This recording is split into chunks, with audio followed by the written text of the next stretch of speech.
Welcome to the second lecture in our ninth module. In this module, or in this lecture, we're going to be discussing hypothesis testing for paired differences in proportions and for differences in two independent groups. In our last lecture, we talked about confidence intervals and hypothesis testing for single group proportions. So I'm going to just touch on paired differences very briefly. I'm not going to ask you about it in the homework because this gets into the area of non-parametric methods. And so just as a brief overview, what we've been discussing in this class are what are considered parametric methods of statistical testing. And so non-parametric methods are based on weaker assumptions than the Z and the T tests that we've been discussing, and the F test as well. So non-parametric methods do not require our observations to follow any particular kind of distribution, such as the normal distribution. And so, there are weaker assumptions for these methods. Anyway, we're not going to get into them in this class, but non-parametric methods are what we would use to evaluate paired differences in proportions. And specifically, in evaluating this paired data, we would use something called the McNemer's test. And so you can read more about that in the book if you're interested, or online. And that's used, a non-parametric test for comparing paired proportions. There's also the kappa test, often used in psychology. This measures inter-rater reliability when the measurements are nominal. And if they were continuous, then they would use Pearson's correlation coefficient. Anyway, if you're interested in learning more about those, feel free to look at the textbook or look them up online, but I'm not going to be testing you on them. So let's get into talking about hypothesis testing for proportions in two independent groups. So here our objective is to know whether there's a difference in proportions between two independent groups in the population. So we have proportion 1, pi 1, and pi 2 for proportion 2.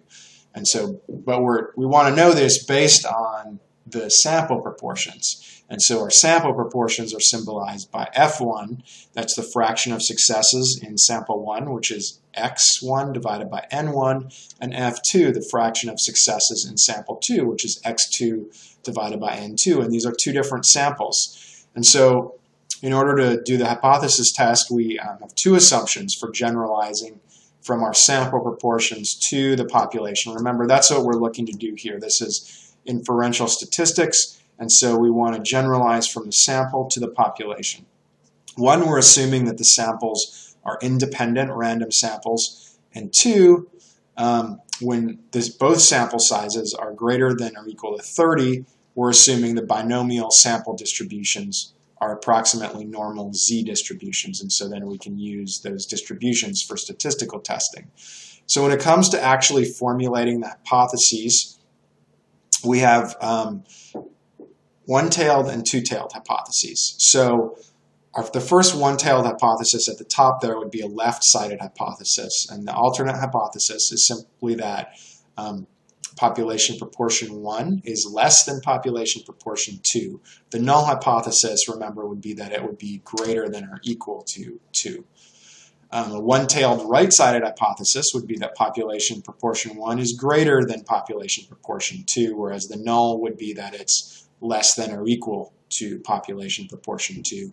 And then our two-tailed hypothesis, the alternate hypothesis, is simply that the two population proportions are not equal, and the null is that they are equal. So when it comes to computing a Z statistic, it's a little bit more complicated. For proportions in two independent groups, we use a pooled Z test.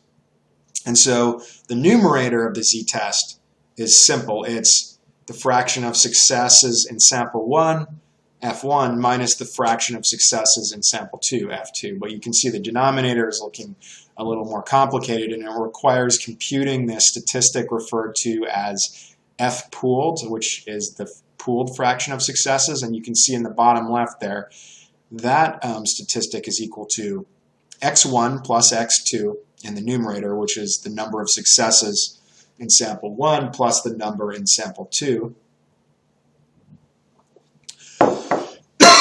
Excuse me, divided by the number in sample 1 plus the number in sample 2 in the denominator. And actually the entire denominator of the z statistic is equal to the standard error of F pooled.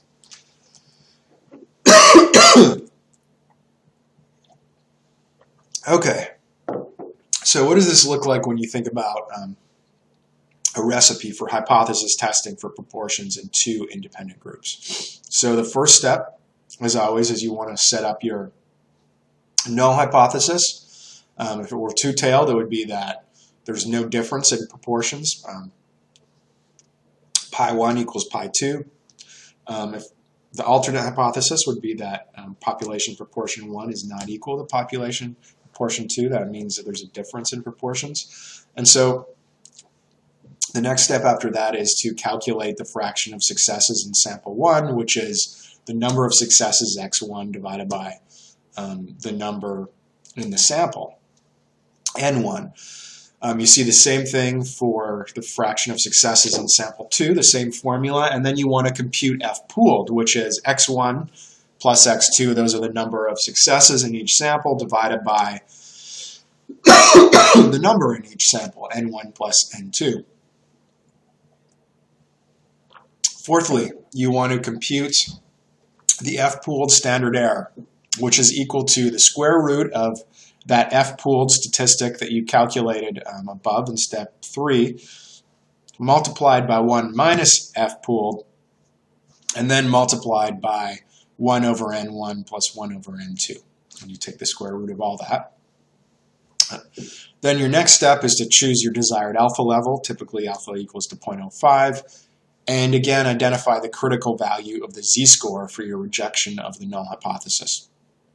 So again, looking up the two-sided or one-sided z-score here, depending on whether your hypothesis is one-tailed or two-tailed, you use the same z-table just like all the other instances where you've looked up z-score. So I'm not going to go over that again here. Again, I'm posting this recipe on Blackboard for you. And then the sixth step, what you want to do is compute the pooled z statistic using the formula that I showed on the prior page. So that's equal to F1 minus F2, the fraction of successes in sample 1 minus the fraction of successes in sample 2, and then the standard, the pooled standard error for F1 minus F2, which you computed in step 4. If this computed pooled z statistic is greater than the critical value of z that you looked up in the table, then you reject your null hypothesis. And remember, if the alternate is left-sided, then you only reject the null if the z statistic is less than the critical value of z, because it would be negative. So let's walk through an example of this hypothesis test. Let's say we have a sample of 337 participants in two independent groups in a clinical trial for coronary health improvement. And so in group 1, we have 45 males, x1 equals 45. Group 2, we have 49 males, x2 equals 49. Typically, you want the gender distribution when you're doing a clinical trial to be evenly distributed between the two groups. And so our question here is the proportion of males significantly different between two groups? So our null hypothesis is that the proportion is equal. Pi 1 equals pi 2. Our alternate hypothesis is that they're not equal, and so this is a two-tailed hypothesis. So the total number of individuals in group 1 is 167.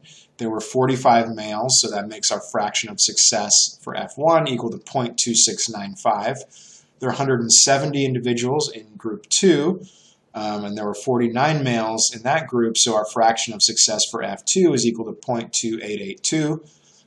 We've set our alpha value at 0.05, and so that means the critical value for our z statistic for rejecting the null hypothesis is plus or minus 1.96. So the first step is to compute F pooled, and if you remember, that's x1 plus x2, so 45 plus 49 divided by n1 plus n2, 167 plus 170, so F pooled is equal to 0.2789. Then we want to compute the pooled standard error. And so that is 0.2789 multiplied by 1 minus 0.2789.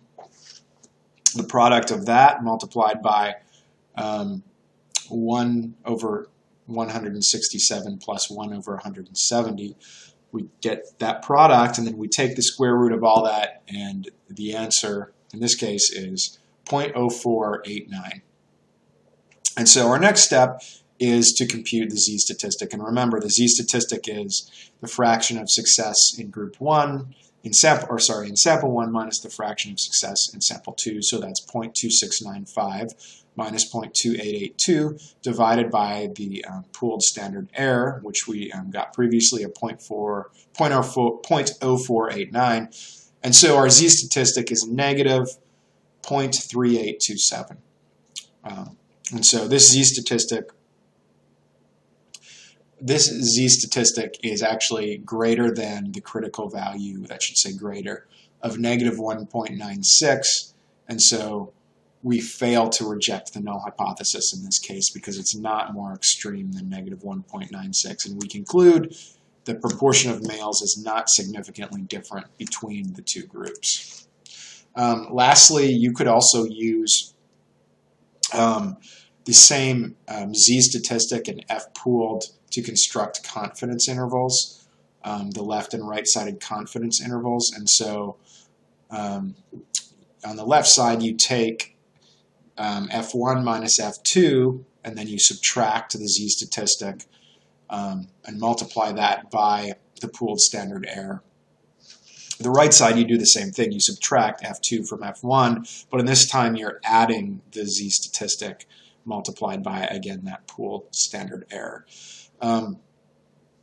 And so you already know how to compute the F1 and F2 and F pooled. So I won't go over that again. And then again, you would want to compute the left and right intervals using the z-distribution score value as you did for hypothesis testing.